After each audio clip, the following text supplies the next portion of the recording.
Hey, it's Renee Keel, host of TradeIQ and Chief Operating Officer at BrokerBin, the leading B2B exchange for IT professionals, resellers, and wholesalers. I'm thrilled to introduce TradeIQ to you, the podcast that shares the economic stories of IT hardware resale. Each episode, I interview an industry leader who embodies what it takes to realize success in the ever-changing and highly competitive secondary IT market. What does it truly mean to be an ITAD provider? How do companies mitigate supply chain risks? How can your business thrive amidst changing market conditions that eat away at profit margins? Explore these topics and more on TradeIQ from BrokerBin.com. And while I have your attention, I want to personally invite you to attend a BrokerBin Roadshow. This biannual event brings together ITAD and ITAM providers, wholesalers, resellers, and service professionals all under one roof for 2.5 days of high-value networking. Where else can you make a true, authentic connection with other IT professionals in our industry? Join us in Europe in the spring and in the US in the fall. Learn more and register at BrokerBinRoadshow.com. Josh Heath is president of WipeOS, a company that specializes in data sanitization, the collection of machine details, and device testing. Nearly 2 decades ago, Josh began his career in the IT industry when he went to work for friends who had an electronics recycling company in Eden Prairie, Minnesota. Back then, the industry had a Wild West or anything goes way of doing business.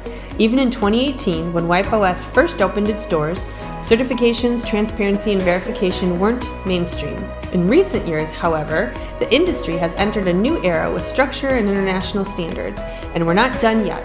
Every month, more and more companies are jumping on the ITAD bandwagon to gain the Green Initiative advantage. New challenges and opportunities are emerging in the market every day, and the question of how will your business change with the times remains. On this episode, Josh and I discuss the evolution of WipeOS and how today's standards and certifications validate the ITAD market, as well as promote circularity and sustainability. Okay, well, we are so grateful to have you with us here today, Josh. I really appreciate you doing this, and we appreciate your partnership on BrokerBin and participation, obviously, in the roadshows and on the platform. And we're just really excited to have this conversation with you and to learn a little bit more about what you guys do at WipeOS. So to get started, tell us about the company.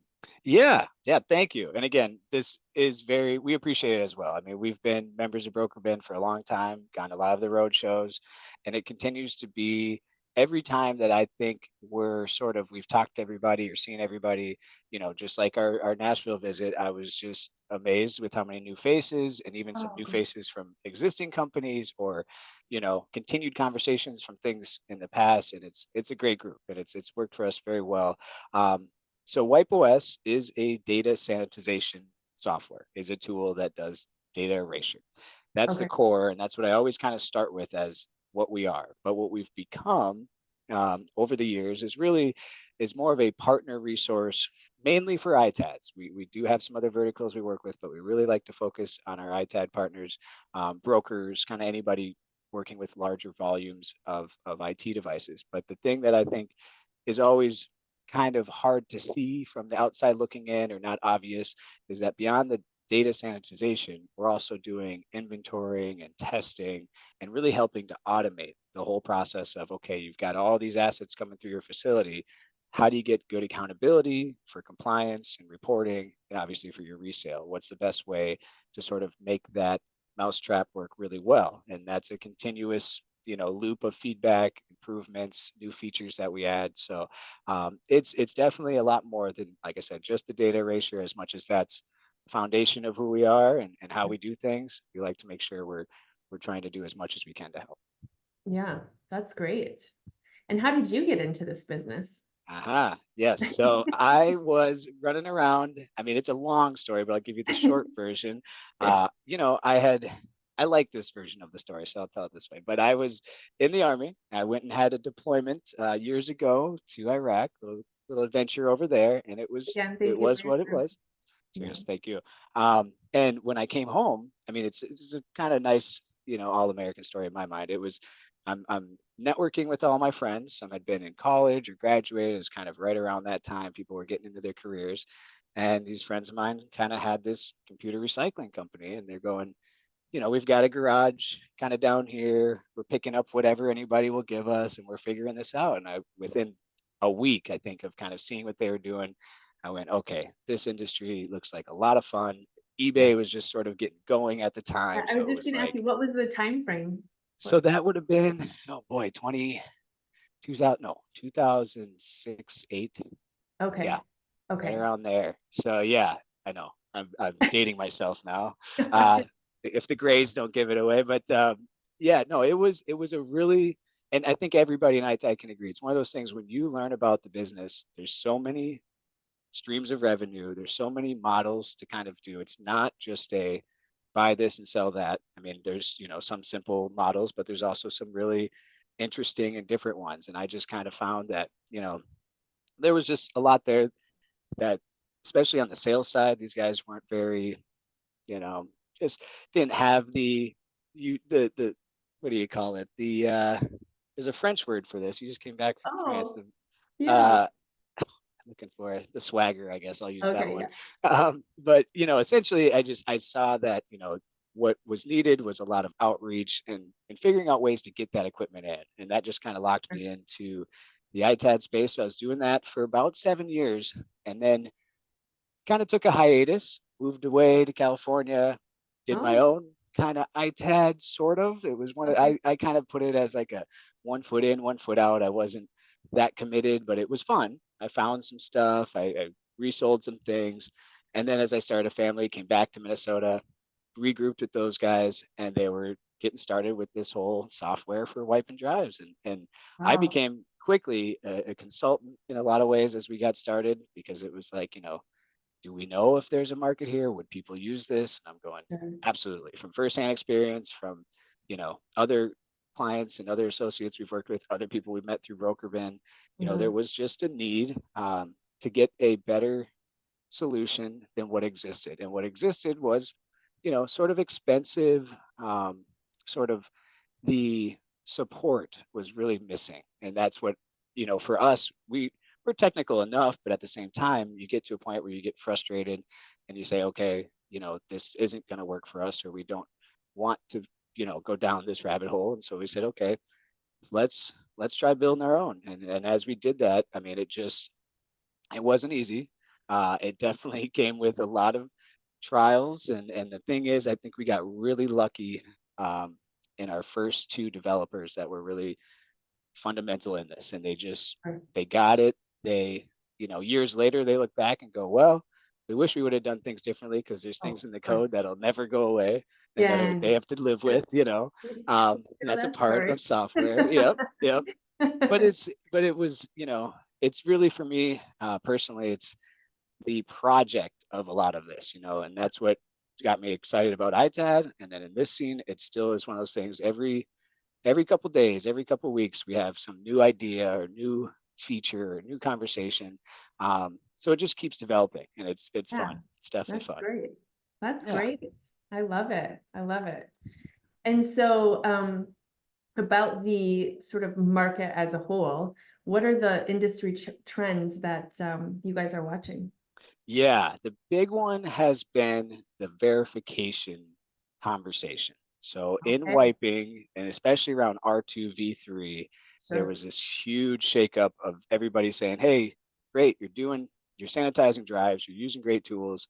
How are you verifying that? How are you making sure that the software did what it says it did, or that the employee did what they said they did?"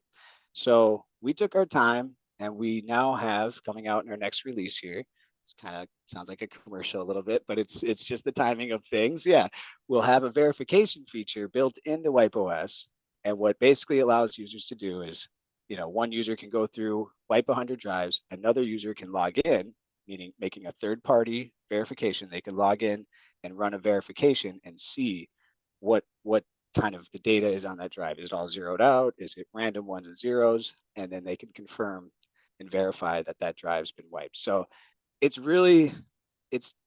for the support of a lot of the certifications, but it's also a really great peace of mind, because I've been asked that a number of times. How do I know it did what it said it did? How do I know something didn't go wrong? Because it's software, nothing's perfect. Yeah, And we right. have a lot of fail safes to make sure if something gets certified as destroyed, it's destroyed. I mean, there's no way to get a certificate of destruction unless we know for sure.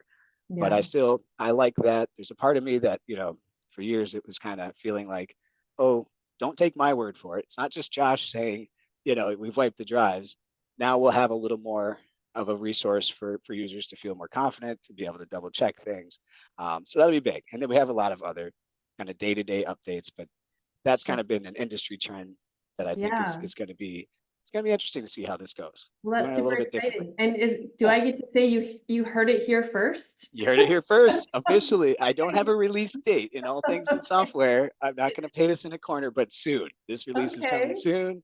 And I know a lot of my auditor friends and associates are excited about it because it has been a difficult topic. It's been kind of confusing. I'm not going to point fingers, but it's one of those things they put out, kind of a requirement that was very simple, 2 sentences essentially, that said you got to do this, and then everybody made up what that meant.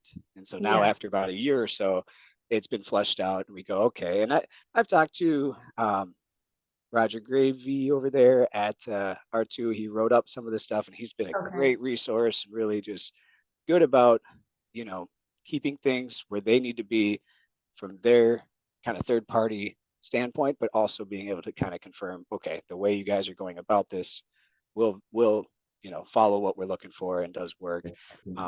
So yeah, so it's gonna be fun. Well, that's great. That's Yeah, exciting. Congratulations on that. yeah, Um, and I was just gonna say, isn't it something how we just always overcomplicate everything? yeah.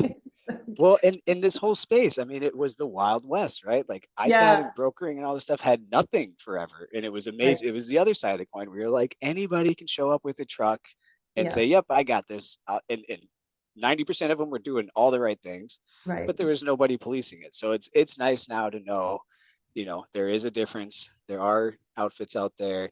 And what I think is really neat about any of these third party certifications is what it does to empower or add value to the company. Yeah. It's again, it's another one of those things to have a personal relationship, but once you have those gold stars, those certifications, you know, other companies can rely on that, and they know Yeah. there's at least something out there giving some guidance, Yeah. and making things happen in a more professional way. But I think there's still going to be, you know, there continues to be a lot of shakeups kind of globally with all of this stuff, and it's not an easy thing. So it'll always be something that's, changing and developing, and it'll Yeah. keep us busy. That's for sure. Yeah, it's a process for sure, but it's good to have the standards. And I think all of this is really helping validate our sort of like corner of the IT industry, right? And then that helps promote the circularity and the sustainability, as long as we can show like, hey, there are standards on this side of this industry. It doesn't have to be new direct from manufacturer, right? Right. Well, and and that's another kind of piece of what I'm getting closer and closer to figuring out. There's these, I'd say, old-fashioned standards or requirements around shredding, and Mhm. it has its time and place. Like this technology does break, it does die, it does need to get disassembled, recycled. No problem with that. Yeah. But there are so many instances and so many things, especially in the enterprise world, where devices just come out of warranty and they're going straight into a chipper, and Yeah. it's everybody loses. I mean, just I know. everybody loses. And so it's as heartbroken as you are in that sentiment. Like, I feel that a lot, and it's not a thing that, from a WipeOS sort of sales perspective, we're trying to really push that the changes in that. We are trying to educate a little bit, but it is kind of one of those areas where, again, I think there's a lot more opportunity really from us and from our community to kind of Mhm. get out there and say, hey, think Yeah. about these other steps. Yes, it can take a little more time to wipe, and maybe it's not as, there's some policies that are on the books that have been there for 30 years, but if you can revisit that, maybe update some things, could really help us all out from a green perspective, Yep. bottom line dollar perspective. I mean, and that's one thing I've seen with the ESG initiatives that's been really nice, is larger companies are saying, yeah, we want to do this not just for the bottom line dollar, not even really for the security sometimes, but actually more for the green initiative piece, which is Yeah. very nice, very nice to hear that, because for a long time that was kind of noise, I feel like, and now it's Yeah. finally real actionable, and companies are Real, saying yeah, no. exactly. Yeah, Yep. that's good. That's good. And so what do you think helps make WipeOS sustainable and resistant to some of the big challenges in the industry? I'd say the biggest thing is that we really listen and communicate with our users. So we're not going out and trying to tell companies, here's how you do things. Sometimes there's a mix of best practices and those ideas, and that's one thing. Uh-huh. But we're also listening and reacting to what, the industry is asking for. So we don't go out and say, yeah, shredding is the end of the world, don't do it. It's kind of like, okay, well, where else is there room for improvement? If you have those policies, you're doing that activity, is there an opportunity to wipe before you shred? I mean, that's always been my biggest kind of statement around the idea that, when you shred drives, the normal practice is you get a scanner and you're scanning the barcode, throw it in the chipper, kind of a workflow, something like that. Okay. And there's been stories and there's concerns of like, okay, what if your label is duplicated? What if you scan the wrong barcode? I mean, a lot of little things can happen where all of a sudden that whole job just became sort of invalid. You can't really track every drive. You don't really know without a doubt what happened. So in my world, if you ran WipeOS first, now we're pulling everything from the drives internally. It's all digitally collected, 100% accurate. You can't enter in any data. It only comes from the devices themselves. So there's no room for leaks or missed things and if there is anything missing, it's very easy to identify that and say, okay, where did this go? How did it not get through the system? So again, that's a little more of the educational piece.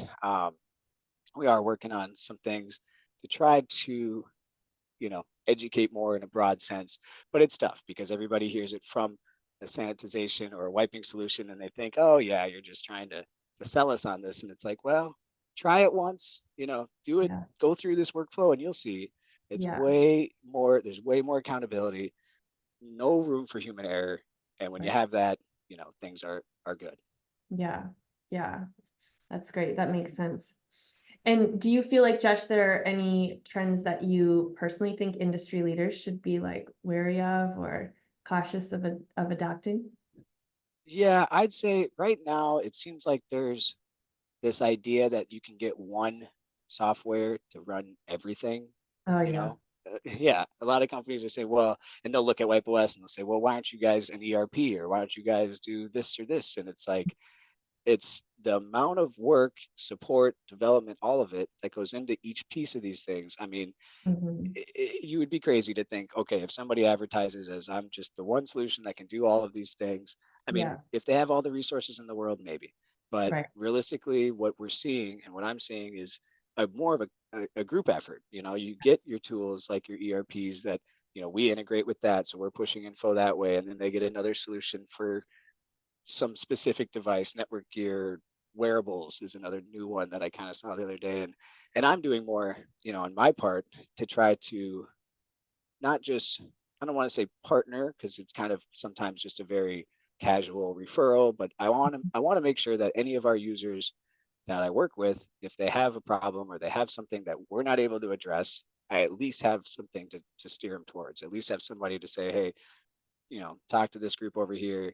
They may be able to solve this problem for you. But yeah, I think when I hear companies saying, hey, we're just looking for one thing that does everything, I kind of go, Yeah. yeah, Mhm. that's not what you really want.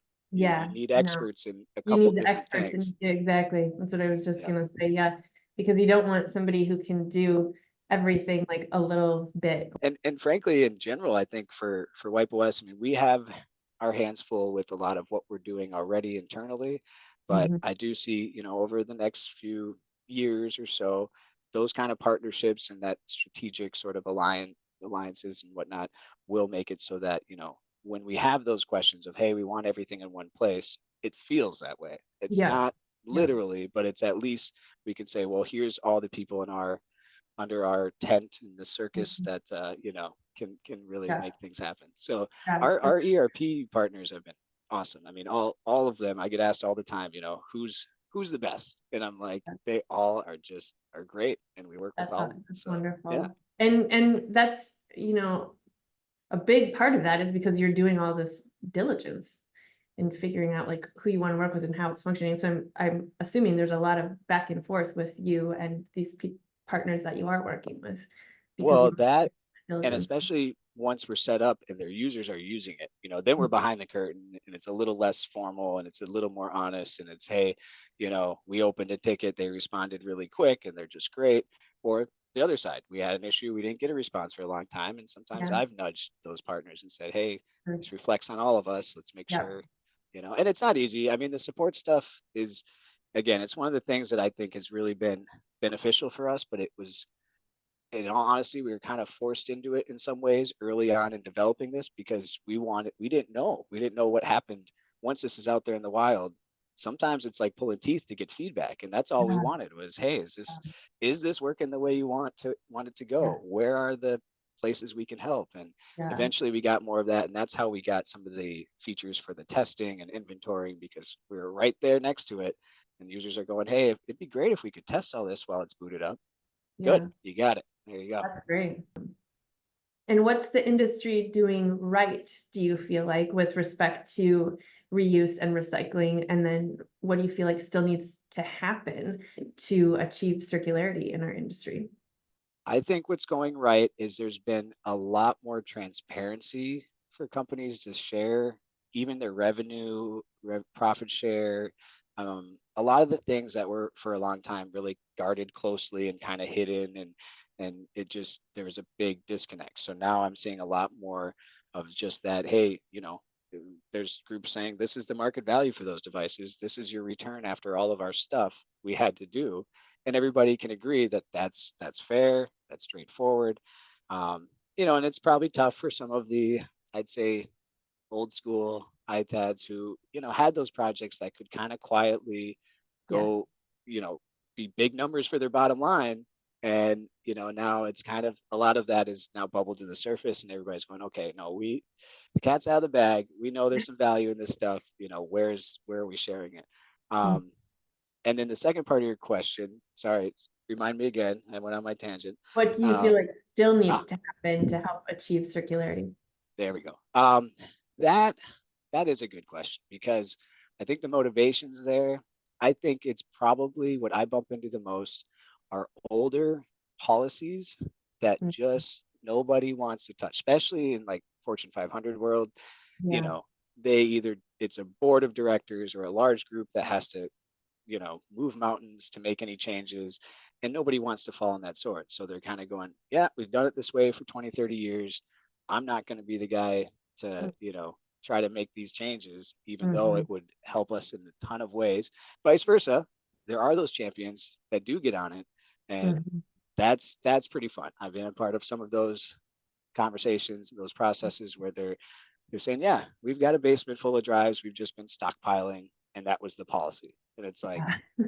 okay, when does Yeah. that run out? And then they work with us and they get that taken care of, and all that liability is lifted, all of that, just waste and bad policy is changed.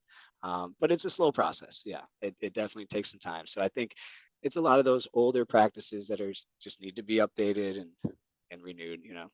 Yeah, some of that stuff is just like, we just have to dig into it, and it's easy Make to say like, oh, we've got all this other stuff going on and we don't want to, but I think there are people like you were saying, there are definitely champions that we both know who are doing some of that work, which will be beneficial to all.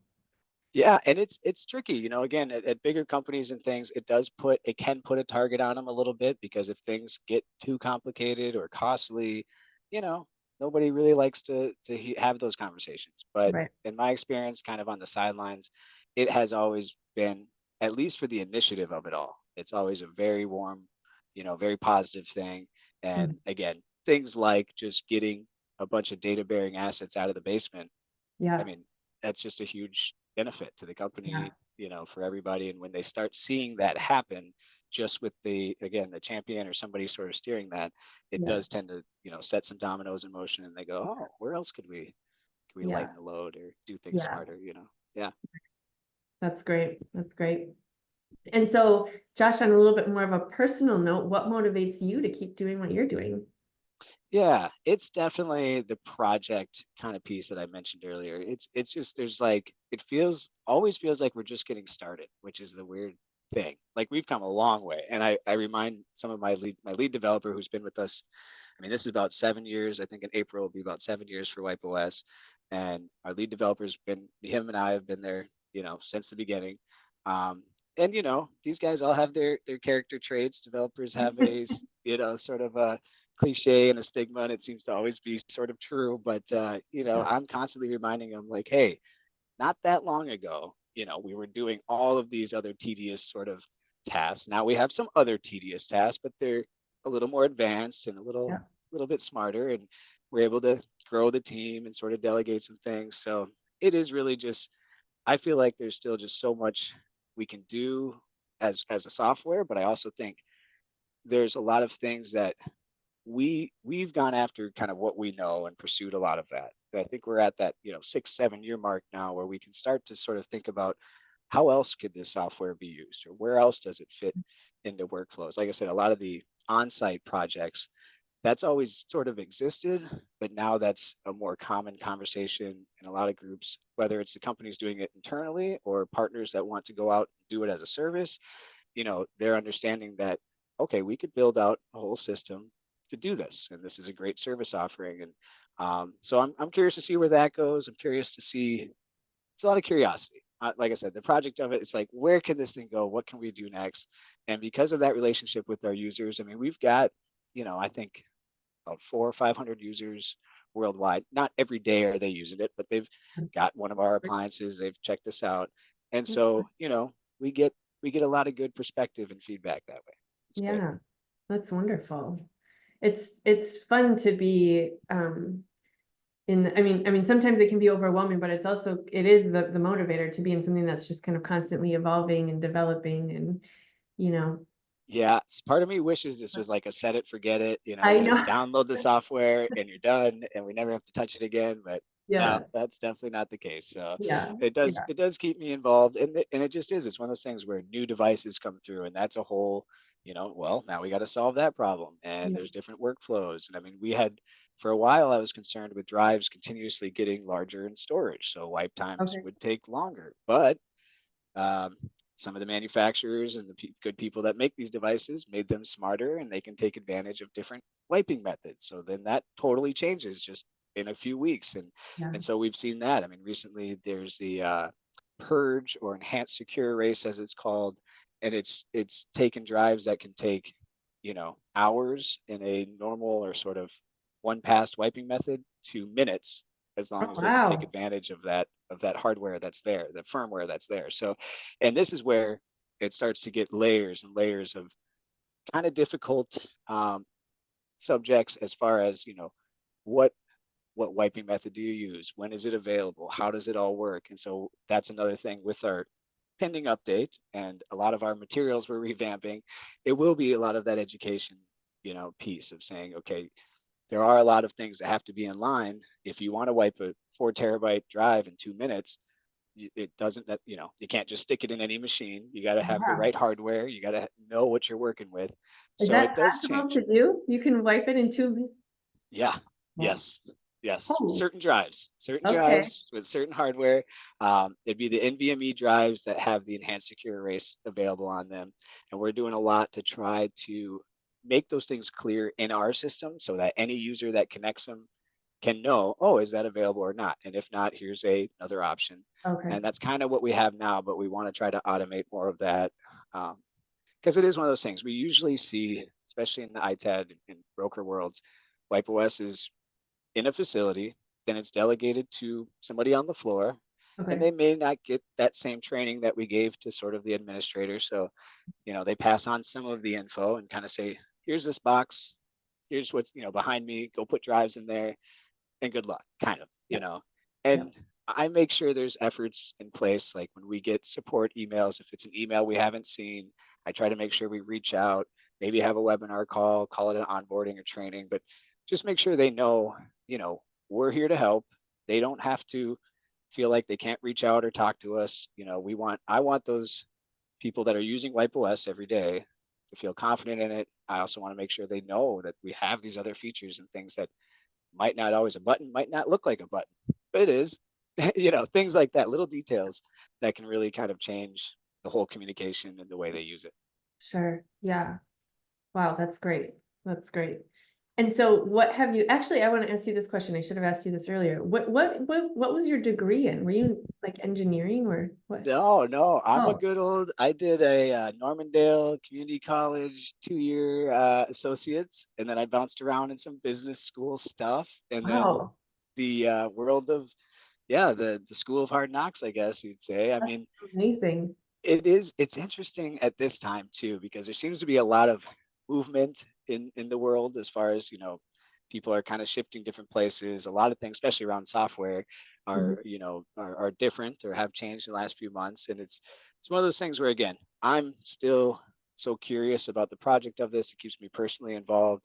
But then on the other hand, it's like, wow, there's a lot of stuff going on around me. And I wonder, with all this experience, I mean, you don't know what you know Yeah, until you right. get into a different environment, and you're like, well, as a small business, for 20 plus years, Yeah, um, there are a lot of things that I've learned, that I've experienced, that you know are benefits to WipeOS, but also it's kind of like there's always a little bit of that curiosity of like, well, what else is going on out there? So yeah, we'll see. Yeah, right. we'll see. Yeah.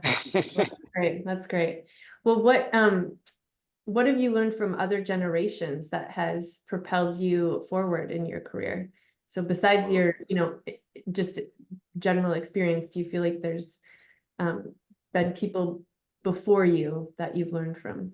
yeah, it's a great question. I'd say the first thing is, I feel like older generations were better about detailing and documenting things in ways that have kind of gotten lost. And I've never been good at that. So when I get the chance to sort of work with people that use some of the more traditional methods of things, it's nice. And I do adopt a lot of that, whether it's just like I don't know, a vendor onboard form, right? To Uh, most of us, it seems like sort of a tedious step. But then again, once you've done it and you now have this easy to access library of all of your vendors or people you work with, there's a reason they've done things that way. And so there's things like that from, I guess, the previous generations that are kind of just anything in small business, I'd say. mhm. It's really not trying to move too fast and not trying to just go, okay, what's the next AI tool that will make my job automated and I don't have to be here anymore? Because Yeah, that's what we all think in the back of our head, but it's yeah, not yeah. I realistic. It's know. not good. I know. So I'd say, I mean, really though, it's more of that, yeah, that diligence, that sort of really making sure I's are dotted, T's are crossed, and not trying to, yeah, just move so fast. Because I think a lot Yeah, of us, especially in this whole space, it's like, I mean, the broker side, some of these guys, I mean, the way they can sort of rattle off model numbers and values and things, it's just all, they can do it super quick, and it's impressive. I respect it. But then again, a part of me is like, okay, well, when you get back to your balance sheet and sit down and do all of your numbers, did you win? And I'm yeah, sure they do, but some of these guys, I'm like, wow, it's yeah, impressive. yeah, But I try to have, yeah, that mix of keeping things moving, also doing things in some traditional ways, learning from yeah. the ones who came before. And I'd say the other thing on this is that, there's one big company in our space, pretty well known. Um, and so they tend to, again, there's things, the pros and cons. There's things that they haven't done that allowed us to be to where we're at. I mean, a lot of the support stuff and the communication with users was what got us here, and that was Mhm. lacking from previous organizations.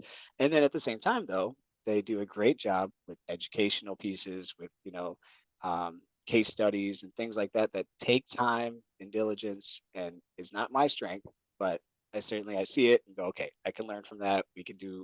We should be doing some of these kinds of things for sure. Yeah. Well, that's great.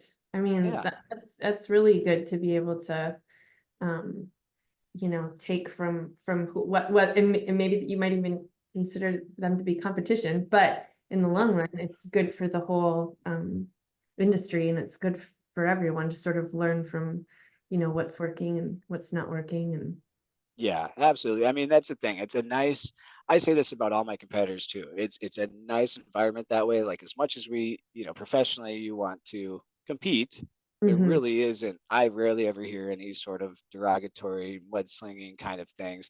It's just Good. not needed. We all kind of do things a different way, and so sometimes we're a great fit for one group, and then there's been times where I've flat out just said, hey, this isn't us. What you're trying to put in place is not exactly how we will work, and you're very Mhm. clear on that. I'd say that's another thing that's been new in the last few years, is that companies are definitely more clear on exactly what they want to do. Whereas for a while, it was a lot of, I don't know, it's you guys tell us what's everybody else doing or what is the best practice. And we kind of worked within that.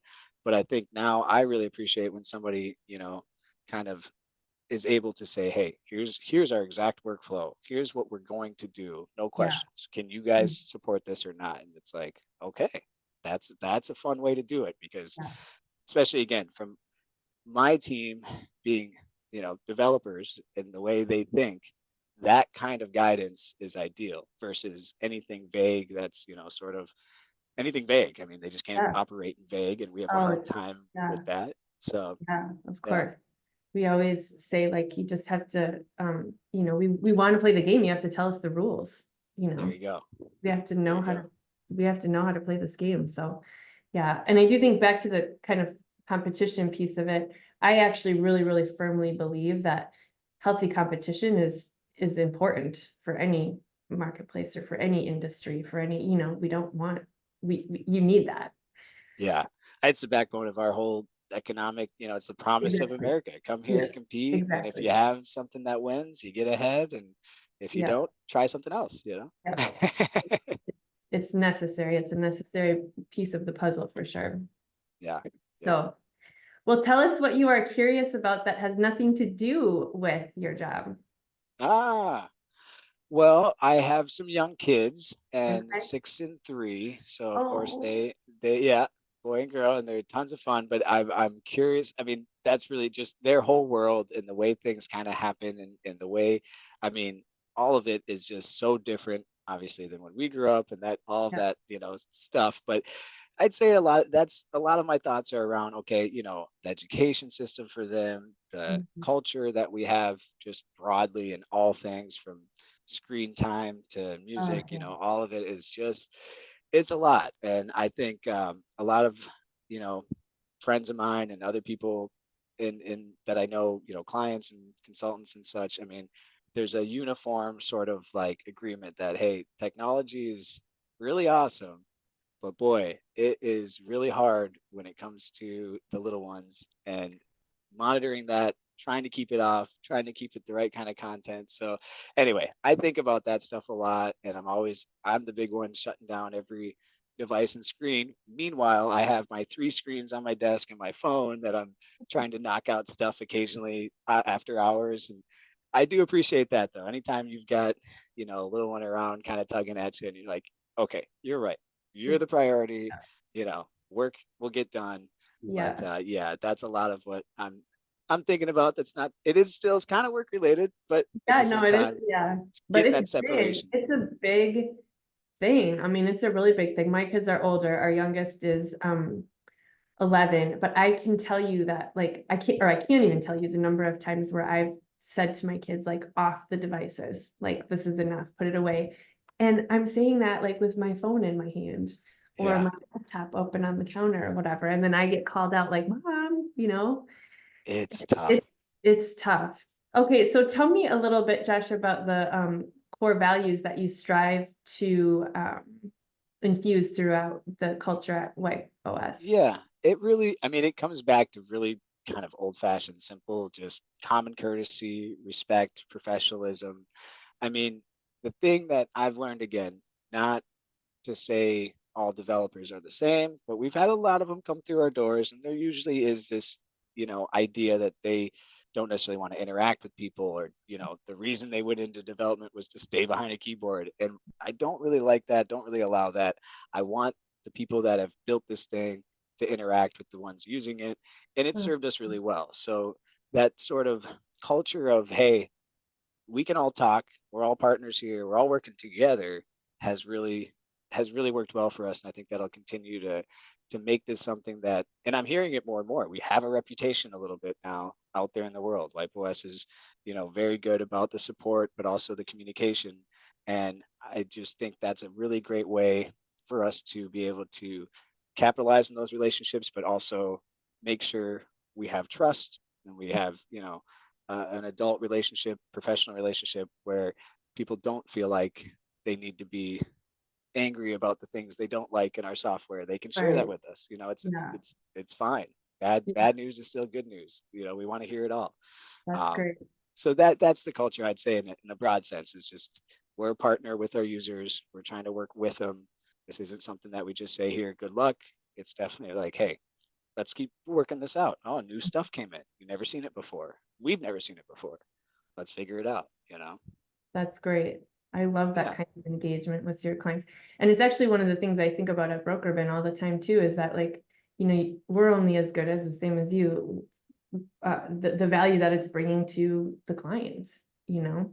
So Yeah. sometimes it's easy to just kind of go, well, this is the product, you know, take it or leave it kind of thing. Take it or leave it. Use it or But not. that Yeah. that's not, you know, that's not going to be sustainable.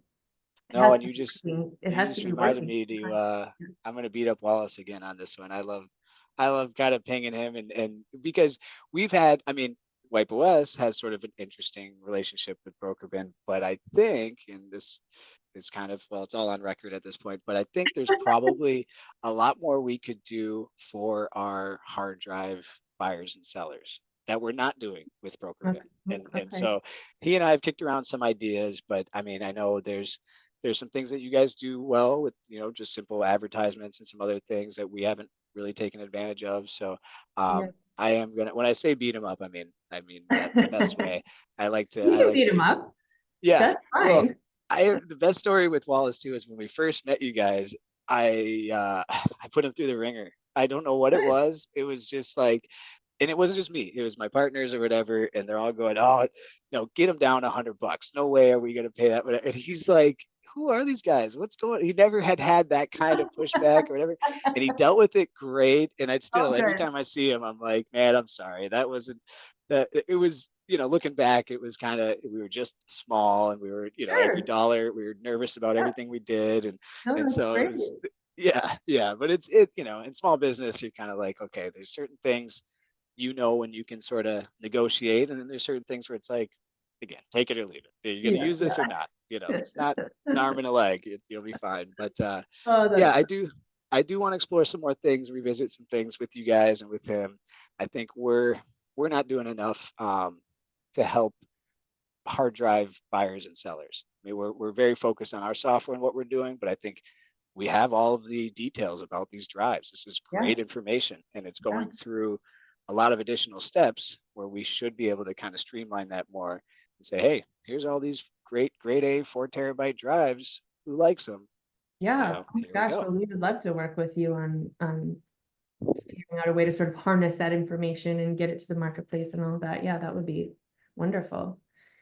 Side Yes. note, you can give Wallace a hard time anytime you want to. Yes. He did share with me in Nashville that, and he's gonna love that this is, I'm bringing this up. He did get himself a metal detector, and he's Oh out my there gosh, this doing. metal. Yeah. Yeah, that it's like their lunchtime pastime metal detector. Oh, it's like that now. So he I was think acting like it was kind of a small side I thing. don't know. I don't know. I think for a while it was pretty, It's it was pretty a serious. yeah, yeah. Oh gosh. There you go. The whole world knows Wallace. You're out there Yeah, metal detected, busted. There that's you go. funny. So speaking of your relationship with BrokerBin, you guys have Yes. been attending the roadshows since we were in Minneapolis, actually at Target Field, right? Wow. Back Yeah. in, that was 2010. Target Field, that was kind of fun. That was really Um, fun. Yes. But since then, you guys have been a sponsor. And so tell me a little bit about, you know, what your thoughts are or your reasoning behind attending the shows and being a sponsor, and what your thoughts are about that face-to-face communication, which is obviously why Oh, we put on the events. yes. And I'm still working through it's right here, my stack of cards from the event, which was what, 2 Oh, weeks ago already now. It's I just love like, that. I oh love yeah. that. It's, you know, you guys have always been good about the reality of the face-to-face and meeting, and like the speed networking setup that you have is awesome. And it's one of those things where I go kind of back and forth. Sometimes I like to be on that floor and sitting down and shaking hands with every person and kind of being there more as an attendee. But there's a little bit different. We're more of a vendor than we are another kind of broker. So it always seems to make a little more sense as a sponsor, and that, with the table and everything, with that interaction, I can actually have or feel like I'm having a conversation with everybody there. And that's usually, that's the goal Yeah.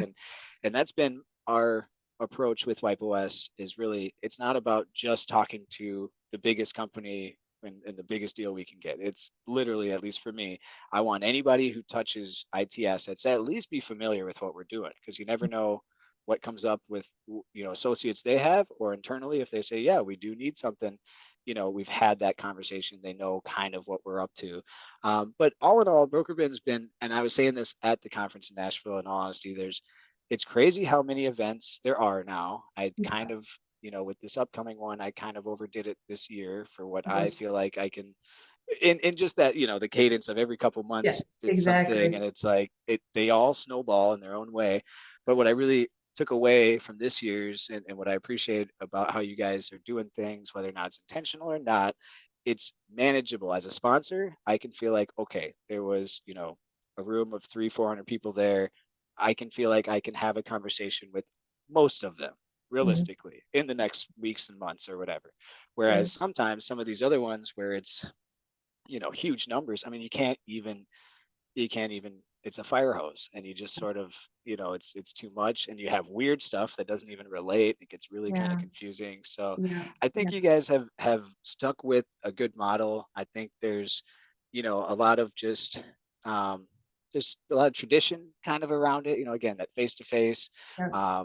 and sort of that, working with people that you like, and Yeah. not, and having some interaction there. So yeah, it's Yeah. been good. And Awesome. there's been times for us to kind of waver on the sponsor or attendee, and I Mhm. kind of do both, because I like to get down in the trenches too, but I Yeah. also, it's nice to kind of say, okay, you guys can come to us a little bit. Yeah. Works great. Yeah. That's great. It's great to do it as a mix. And like I said earlier in our conversation, and I truly believe this about the industry events as well. I know it's a lot for people, like for you to go from, show to show every couple of weeks or even once a month, like that's a lot to do. But I really feel strongly about the fact that it is very, very good for our industry and for all of us working in this sector of the industry, that all these different events are happening. I mean, Oh yeah. I am such an advocate of face-to-face and personal connection, and so like wherever any one of us can get that, I think is just really, it's critical. It's Yeah. critical. Yeah. I Yeah. fear probably my biggest fear, not even just within our industry, but just going back to talking about our kids, and is this idea that life can be lived in your Ugh. office or whatever. It's kind of like what you were talking about your developers too, like, no, you need to engage, like we don't, it's just so important. It's just And so, Renee, that's actually the perfect example, is with a developer, whatever the stereotype or personality type, but when you yeah, see them get to that aha with yeah, somebody, like when I mhm, witness that, it's just a great feeling, and it's a yeah, genuine, oh, okay, it was a technical sort of concern I couldn't address. yeah, They had to go about it their way and talk it through person to person. It would not have worked in an email, would not have worked any other way. They had to, because the words they were using sort of different words, and you can yes, only get there, I feel like, with a real conversation, with it- going, okay, I hear what you're saying, but what you're actually meaning, or what yeah, I need to take away, is here's what we need to do in the code, whatever. And so that's always, I mean, and I'm very thankful that we've been able to do that with WipeOS. We've been able to, I have, on one hand, I want to leave these guys in the matrix, as I put it, keep them there, because that's where they're productive, they get in their flow, and I don't want to interrupt that. But then again, when it's a technical concern, or when it's somebody that really is in a tough spot, it's really great to be able to have these guys, interact and directly work that out. So 100%, yeah. 100%. It's hard, and I'm sure you're in this position a lot too, but for me, I always feel like, we've got sales and marketing and then IT, and then, the people who are talking to the clients, and then IT who feels like this is how it has to, how we have to kind of build it. And I mean, to be able to bridge that gap in any way is so huge. We had our IT director, actually, Brian Mix, was in Nashville. I'm not sure if you had a chance to meet him. And then at a show before, we had our lead developer there. And I think it's just so helpful for them to just see who they are doing this work for, and to understand, and in both ways, and for clients and sales and marketing to understand what IT is doing too, especially in these companies. Yeah, and I don't want to use the word threatening, but it seems like it comes off as a threat, because I'm telling the guys, and hey, you want to go to Nashville, you want to go to Vegas, maybe you want to go to Cyprus, like if you guys want to get out of here, you can go to a BrokerBin event. And I've gotten a couple eyebrow raises, but again, that's pretty far out of their comfort zone. Yeah, I'm not gonna. Yeah, I mean, maybe if I brought them along, but I do feel like even that is sort of, I'll let them continue doing what they're doing. Just for them for your developers to engage with your clients, I think, and that's what that's what our developers are doing, coming to the BrokerBin show, obviously, to meet our members. I mean, I just think I could talk all day about the importance of those kinds of connections and engagement. And well, these guys, they do magic behind the keyboard, but it's just that same old thing. What you thought users were going to do, or what you thought you built, is not always what's actually happening out there. So once they can see and feel that, I mean, again, it's big. And that's part of where we're going with this whole project of WipeOS, is to continue to scale. I've got a guy just started yesterday. I haven't even had a chance to sit down with him yet, but it's just on the support side, and we really want to try to make sure we're continuing this culture of, we can talk to you. You can talk to the people behind the keyboard. I mean, this isn't something that you're on your own and good luck. We're here to help. Yeah, I love that. That's wonderful. Well, thank you so much for your time today, Josh. I really appreciate it. It was a great conversation. I'm so happy we were able to connect. And I was thinking earlier, we should find time for you to come down and us to come up, and we're not that far. I'm going to get my metal detector and show Wallace how it's done. Okay, I'll come down. Yeah, That's great. No, especially this time of year. I said that too at the conference. I'm like, I would love to get out of here. So maybe the end of the month, when I get back from this other adventure. Come on down. Wallace will show you where to find all the treasures. So tell us, before we go, tell us where we can learn more about WipeOS. Yeah, wipeos.com. Our website has some great info. Obviously, BrokerBin and this video here that'll be posted. I can always be reached. It's very easy to access all of us from the team. Josh at wipeos.com is my email. And anytime you can fill out to contact us on our site, it comes to myself and the rest of my team. We're a small group, but we're easy to reach. Any questions, conversations, ideas, I'm open. I like to hear them. Great. I love it. And you're on LinkedIn? Oh yes, LinkedIn, Josh Heath. My LinkedIn is pretty much an advertisement for WipeOS. Okay. So you can't. It's got the header on there. It's mine too. It's all BrokerBin. Yeah, it's funny how that goes these days. But yeah. So lots of ways to get in touch with us. If we usually present WipeOS in kind of a webinar, sort of a setting like this, presentation, and we have some different things to get, free demos and different things. We would like to make this very easy for anybody that wants to check it out, try it. You don't have to sign some kind of contract or any agreement. We actually don't have any contracts or agreements like that. So we make this easy. It's very friendly. Anybody's welcome to check it out, try it out, let us know. That's great. I love it. Well, thank you so much, Josh. Have a good rest of your day. You too, Renee. Thank you so much. Appreciate it. Bye-bye. Thanks again to Josh Heath from WipeOS for joining the podcast. TradeIQ is a production of BrokerBin, the leading B2B exchange for IT professionals, resellers, and wholesalers. Subscribe to TradeIQ for new episodes as we share the economic stories of IT hardware resale from industry leaders who work tirelessly to expand asset life cycles and eliminate e-waste. Thanks for listening, and we'll see you next time on TradeIQ from BrokerBin.